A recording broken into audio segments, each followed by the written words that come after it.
এই মেরাজকে আল্লাহ পাক রব্বুল আলামিন দুইটা ভাগ করছেন। কয়টা ভাগ? একটি ভাগের নাম হলো ইসরা, আরেকটি ভাগের নাম হলো মেরাজ। ইসরা বলা হয় রাতে ভ্রমণ করা,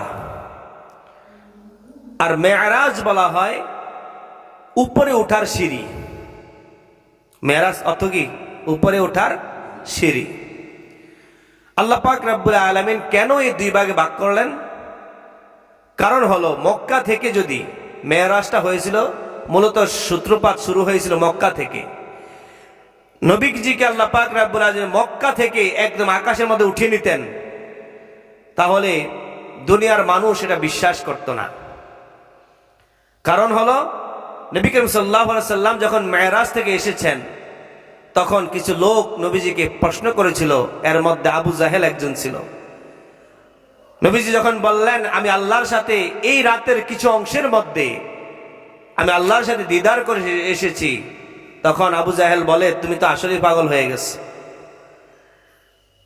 তুমি তো পাগল হয়ে গেছ, উপরে উঠা যায়? আর তুমি বলতেছো উপরে আল্লাহর সাথে গিয়ে দেখা করে এসছো, তো তুমি কিভাবে গেলা? তখন নবী করিম সাল্লাল্লাহু আলাইহি সাল্লাম বললেন যে আমি সর্বপ্রথম মক্কা শরীফ থেকে আগে বাইতুল মুকাদ্দাস গিয়েছি, বাইতুল মুকাদ্দাস থেকে এরপরে আল্লাহ তাআলার দরবারে গিয়েছি। বলুন না সুবহানাল্লাহ। এখন আবু জাহেল প্রশ্ন করার সুযোগ পাইছে। আবু জাহেল চিন্তা করলো মুহাম্মদ তো জীবনও কোনোদিন বাইতুল মুকাদ্দাস যায় নাই, আজকে যেই ফিলিস্তিন, এই ফিলিস্তিন তো কখনোই নবীজি যায় নাই, তাহলে মুহাম্মদ যেহেতু বলছে যে মক্কা থেকে আগে সে বাইতুল মুকাদ্দাস গিয়েছে, ফিলিস্তিন গিয়েছে, তাহলে তাকে এই ফিলিস্তিনের মসজিদ সম্পর্কে আগে জিজ্ঞাসা করি তাকে।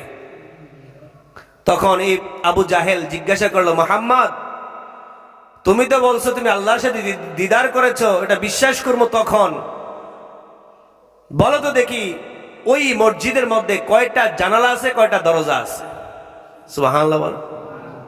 এই জন্য আল্লাহ পাক রব্বুল আলামিন আগে মক্কা থেকে বাইতুল মুকাদ্দাস আজকের ফিলিস্তিন পর্যন্ত নবীজিকে সফর করিয়েছেন, এরপরে মেরাজ করিয়েছেন। কারণ যদি এখান থেকে, যদি মক্কা থেকে আল্লাহর দরবারে যেত, তাহলে প্রশ্ন করার কোনো সুযোগ থাকতো না এবং প্রমাণ করার কোনো সুযোগ থাকতো না। যখন নবী করিম সাল্লাল্লাহু আলাইহি সাল্লামকে প্রশ্নটা করলো, আচ্ছা বলেন তো আপনারা যখন কোনো বাড়িতে বিবাহের জন্য যান, মেয়ে দেখতে, ছেলে দেখতে, ওই বাড়িতে গিয়া মূল্যবান কয়েকটা বিষয় দেখেন, বা যাদের সাথে সাক্ষাৎ হয়েছে, যেমন মেয়ের বাবাকে, মেয়ের মামাকে, এইসব জিনিসই তো সাক্ষাৎ হয় না? গিয়া দেখেন যে ওই বাড়িতে দরজা কয়টা, জানলা কয়টা, এগুলা কি দেখা হয়? এগুলা দেখা হয় না। কিন্তু আবু জাহেল চিন্তা করলো যে ওইখানে কার সাথে সাক্ষাৎ হয়েছে এগুলা জিজ্ঞাসা করলে এগুলা বলতে পারবে, কিন্তু এমন একটা প্রশ্ন করবো যাতে করে সে বলতে না পারে। এই জন্য সে নবীজিকে বলল যে এই বাইতুল মুকাদ্দাস, এই মসজিদের মধ্যে কয়টা দরজা এবং কয়টা জানালা আছে? তখন নবী করিম সাল্লাল্লাহু আলাইহি সাল্লাম হতভম্ব হয়ে গেলেন যে এমন প্রশ্ন, আমি তো দরজা জানালা টোকানোর জন্য যাই নাই। নবীজি বললেন আমি এত ভারাক্রান্ত হয়ে গেছি, এত চিন্তিত হয়ে গেছি, বিগত দিনে আমি কোনোদিন এমন চিন্তায় পড়ি নাই। আল্লাহ পাক রব্বুল আলামিন বললেন হাবিব আমার, বন্ধু আমার, চিন্তার কোনো কারণ নাই। আজকের যেমন টেলিভিশন পৃথিবীর যেই প্রান্তে হোক, সেই প্রান্তের টেলিভিশনের সব ছবিটা সামনে ধরা হয় না? ঠিক ওই সময় নবী করিম সাল্লাল্লাহু আলাইহি সাল্লামের সামনে পুরা বাইতুল মুকাদ্দাসের সিনারিটা আল্লাহ পাক রব্বুল আলামিন সামনে তুলে ধরলেন। বলুন না সুবহানাল্লাহ। পুরা বাইতুল মুকাদ্দাসটা নবী করিম সাল্লাল্লাহু আলাইহি সাল্লামের সামনে ঘুরতেছে, আর নবী করিম সাল্লাল্লাহু আলাইহি সাল্লাম গনে গনে গনে গনে প্রত্যেকটা জানালা এবং প্রত্যেকটা দরজার জবাব দিয়ে দিয়েছেন। বলুন না সুবহানাল্লাহ। সেই কথাই আল্লাহ পাক রব্বুল আলামিন কোরআনুল কারীমের মধ্যে বলতেছেন। কোরআনুল কারীম দ্বারাই এই মেরাজটুকু সাবেত হয়েছে, অর্থাৎ মেরাজ যে সশরীরে, নবী করিম সাল্লাল্লাহু আলাইহি সাল্লামের মেরাজ যে সশরীরে হয়েছে, এর প্রমাণ কোরআন থেকে পাওয়া যায়। কিন্তু দুঃখের বিষয় হলো সত্য একদল, এটা হলো আকীদার বিষয়। আমাদের বিশ্বাস হলো নবী করিম সাল্লাল্লাহু আলাইহি সাল্লামের মেরাজ হয়েছে সশরীরে। কি শরীরে? মানে শরীর সরাসরি। আর একদল আলেম আছে তারা বলে নবী করিম সাল্লাল্লাহু আলাইহি সাল্লামের মেরাজ নাকি স্বপ্ন যুগে হয়েছে, বলেন নাউজুবিল্লাহ। আমরা বলবো নবী করিম সাল্লাল্লাহু আলাইহি সাল্লামের হাদিস শরীফের মধ্যে আসছে নবী করিম সাল্লাল্লাহু আলাইহি সাল্লামের মেরাজ হয়েছে মোট 34 বার। কয়বার? একবার হয়েছে সশরীরে, আর বাকি 33 বার হয়েছে স্বপ্ন যুগে। বলুন না সুবহান। এটাই হলো আহলুস সুন্নাত ওয়াল জামাতের আকীদা, বিশ্বাস। আকীদা তো কি? বিশ্বাস। এই বিশ্বাস হলো আমাদের নবীজির মেরাজ হয়েছে একবার সশরীরে, আর বাকি যত 33 বার হয়েছে সকল হয়েছে স্বপ্ন যুগে। এই জন্য এই সকল খপ্পর, এই সকল আলেম থেকে হেফাজত থাকতে হবে। নবীজি বলেছেন যে আমার উম্মতের মধ্যে হবে 73 কাতার। কয় কাতার? বনি ইসরাইল হয়েছে 72 কাতার, আমার উম্মত হবে 73 কাতার। কারণ কি? কারণ হলো আকীদা, কারণ হলো বিশ্বাস। এই বিশ্বাসের কারণে 72 কাতারই জাহান্নামী, এক কাতার জান্নাতি। সে জান্নাতের কাতারের নাম কি? আহলুস সুন্নাহ ওয়াল জামাআহ। বলুন না সুবহান। এই জন্য যেই সকল উলামায়ে কেরাম আহলুস সুন্নাত ওয়াল জামাতের আকীদার মধ্যে থাকবে, ওই সকল মানুষকে আপনারা অনুসরণ করতে হবে। যারা আহলুস সুন্নাত ওয়াল জামাতের আকীদা থেকে খারেজ হয়ে গেছে তারা পথভ্রষ্ট, তারা জাহান্নামী। নবীজির হাদিস, নবীজির বাণী। তা আমরা প্রমাণ করব আজকে যে নবী করিম সাল্লাল্লাহু আলাইহি সাল্লামের মেরাজ যে সশরীরে, আপনারা বুঝতে পারবেন। আপনাদেরকে একটা প্রশ্ন করি, আশ্চর্য কোনো জিনিস ঘটলে, যেমন অলৌকিক একটা ঘটনা ঘটছে, আপনারা কি বলেন? সুবহানাল্লাহ বলেন না? কি বলেন কিনা? নবীজির মেরাজ, পৃথিবীর কোন ইতিহাসে এমন নাই যে কোন মানুষ দুনিয়া থেকে আসমানে গিয়েছে। কি আসমানে কোনো প্রমাণ আছে? এখনকার যুগের আজকের যেই রকেট যায়, এগুলা মহাকাশ পর্যন্ত সীমাবদ্ধ, কিন্তু আসমান পর্যন্ত কেউ যেতে পারে নাই। তো পৃথিবীর মধ্যে সবচাইতে একমাত্র ইতিহাস নবীজি, একমাত্র নবীজি মেরাজে গিয়েছেন। এই মেরাজের এত বড় ঘটনাটা, এটা আশ্চর্য বিষয় না? আশ্চর্য বিষয় শুনলে আমরা কি বলি? সুবহানাল্লাহ বলি না? ঠিক আল্লাহ পাক রব্বুল আলামিন এই ঘটনা বর্ণনা করতে গিয়ে তিনি বলেছেন, সুবহানাল্লাযী আসরা বিআবদিহি লাইলাম মিনাল মাসজিদিল হারামি ইলাল মাসজিদিল আকসা। বলুন না সুবহানাল্লাহ। মহাপবিত্র সেই সত্তা, সুবহানাল্লাহ, আল্লাযী, যিনি আসরা বিআবদিহি লাইলাম মিনাল মাসজিদিল হারামি ইলাল মাসজিদিল আকসা, সেই মহান সত্তা যিনি তার বান্দাকে মসজিদে হারাম অর্থাৎ মক্কা শরীফ থেকে বাইতুল মুকাদ্দাস অর্থাৎ ফিলিস্তিন পর্যন্ত আগে সফর করিয়েছেন। বলুন না সুবহান। প্রমাণ পাইছেন তো? কোরআন থেকে প্রমাণ যে মিনাল মসজিদিল হারামে ইলাল মসজিদিল আকসা, মসজিদে হারাম, বাইতুল্লাহ শরীফ, কাবা শরীফকে মসজিদে হারাম বলা হয়। মসজিদে হারাম থেকে মসজিদে আকসা, ফিলিস্তিনের যে মসজিদ, সেই মসজিদের নাম হলো আকসা।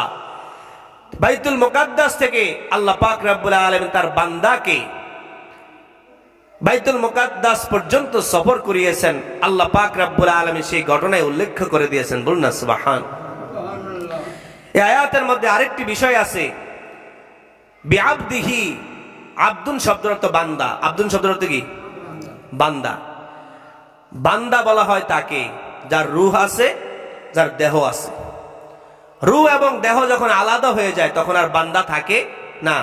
রূহ আলাদা, দেহ আলাদা। যখন মানুষকে মানুষ বলা হয় কখন? যখন রূহ, যেমন আমাদেরকে এখন মানুষ বলা হয়, কিন্তু যখন রূহটা আলাদা হয়ে যায় তখন বলা হয় কি? লাশ। তখন আলাদা হয়ে যায় না? আর রূহটা যখন চলে যায় তাকে বলা হয় রূহ, রূহটাকে বলা হয় রূহ, আর দেহটাকে বলা হয় লাশ। দুইটা পার্থক্য হয়ে যায়, কিন্তু দুইটা যখন একত্রিত থাকে, রূহ এবং জেসেম অর্থাৎ দেহ যখন একত্রিত থাকে তখন মানুষকে মানুষ বলা হয়। ঠিক কিনা বলেন? অনুরূপ ভাবে আব্দুন, বান্দা বলা হয় তাকে যার রূহ এবং জেসেম একসাথে থাকে, তাকে বলা হয় বান্দা।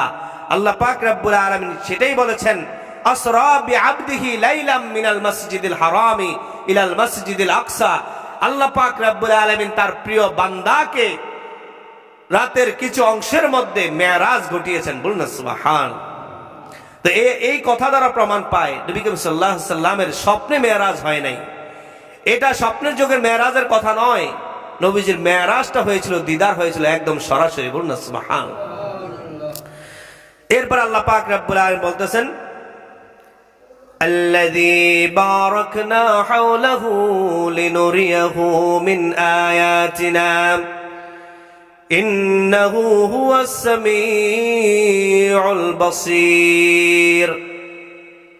আল্লাহ পাক রব্বুল আলামিন জানিয়ে দেন যে আমি আমার বান্দাকে যখন সফর করিয়েছি, এই সফরের পুরাটা রাস্তার মধ্যে, পুরাটা জগৎটার মধ্যে আমি বরকত আর বরকত দিয়ে সাজিয়েছি। বলুন না সুবহানাল্লাহ। কেন এই বরকত দিলাম?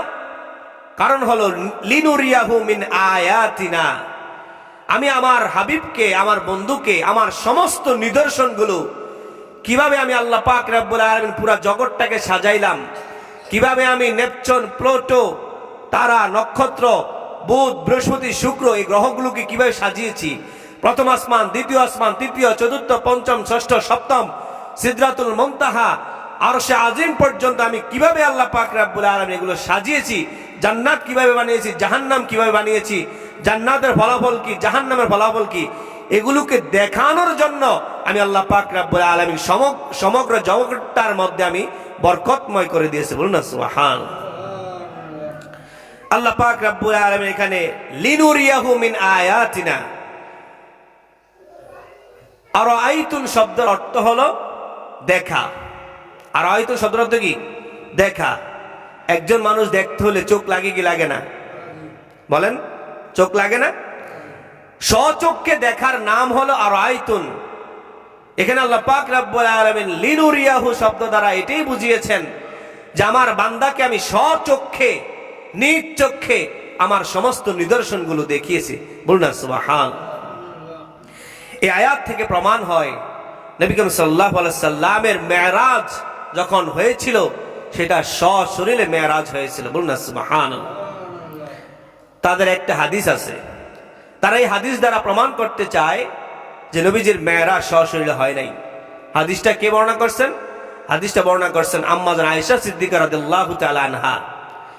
আম্মা জান আয়েশা সিদ্দিকা রাদিয়াল্লাহু তাআলা আনহা বলতেছেন, মা ফুকিদা জাসাদু রাসূলিল্লাহি সাল্লাল্লাহু আলাইহি ওয়াসাল্লাম লাইলাতুল মিরাজ। নবীজির যখন মেরাজ হয়েছিল, আম্মা জান বলতেছেন, আয়েশা সিদ্দিকা রাদিয়াল্লাহু তাআলা আনহা বলতেছেন, নবীজির যখন মেরাজ হয়েছিল তখন নবীজির দেহ মোবারক, এই শরীর বিছানা থেকে হারিয়ে যায় নাই। বিছানা থেকে কি হয় নাই? হারিয়ে যায় নাই। তারা এটা দিয়ে প্রমাণ করতে চাই হাদিস দিয়ে, দেহ থেকে নবীজির যদি, আপনি যদি ঘর থেকে বের হন, আপনার কি দেহ থেকে যেতে পারবেন? দেহ সহজ বাড়ি যেতে দেবো না গিয়া। এখন তারা প্রমাণ করতে চায় নবীজির মেরাজ, এই হাদিস দ্বারা প্রমাণ করতে চায় নবীজি, যেহেতু আয়েশা সিদ্দিকা রাদিয়াল্লাহু তাআলা আনহা যেহেতু বলছেন যে মেরাজের দিন নবীজির দেহ মোবারক আমার বিছানা থেকে হারিয়ে যায় নাই, কোথাও চলে যায় নাই, তাহলে নবীজির মেরাজ সশরীরে হয় নাই, স্বপ্নযোগে নবীজির মেরাজ হয়েছিল। এই হাদিসের ব্যাখ্যা হলো এমন, আম্মা জান আয়েশা সিদ্দিকা রাদিয়াল্লাহু তাআলা আনহার সাথে যখন নবীজির বিবাহ হয়েছিল, সেটা মক্কায় বিবাহ হয় নাই, সেটা হয়েছে কোথায়? মদিনায়। কোথায়? আর নবীজির মেরাজ হয়েছিল মক্কায়।